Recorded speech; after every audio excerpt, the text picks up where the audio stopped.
शेर हाँ रखा अपनी रहकल दा ना रात पंजाब दा देवा हाँ रखा अपनी रहकल दा ना रात पंजाब दा देवा मेरी जात तू मांग ले सिख सदका हिकला पंजाब दा देवा समझ आ रही जी हाँ रखा अपनी रहकल दा ना रात पंजाब दा देवा मेरी जात तू मांग ले सिख सरकार हिकला पंजाब दा देवा पहचान के हक बनता है अपने जिगर का लो मैं हिकलाक पंजाब का देवा क्यों साजिद सामने कौड़ियां तू मैं लाख पंजाब का देवा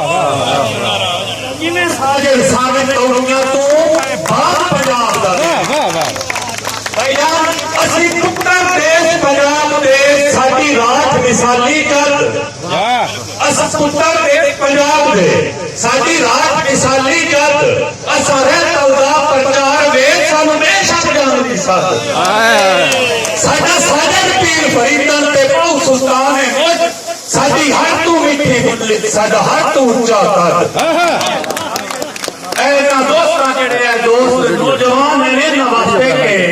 चिट्टा चिट्टा नजरी आवे चिंता जग नू लगी होई है चिट्टा चिट्टा नजरी आवे चिंता जग नू लगी होई है बाग नहीं लगा काला कुत्ते कालक बाग नू लगी हुई है रुत देश दा मेरा केड़ा पर मैं इत्थे डिठा है अग मुट्ठी नू कोई नहीं लगी मुट्ठी अग नू लगी हुई है फिर नजर नहीं होना दिता मैं अपनी निजी बोली दा भावे पूरी 100 टाकी मेरी पग नू लगी हुई है बस बहुत शुक्रिया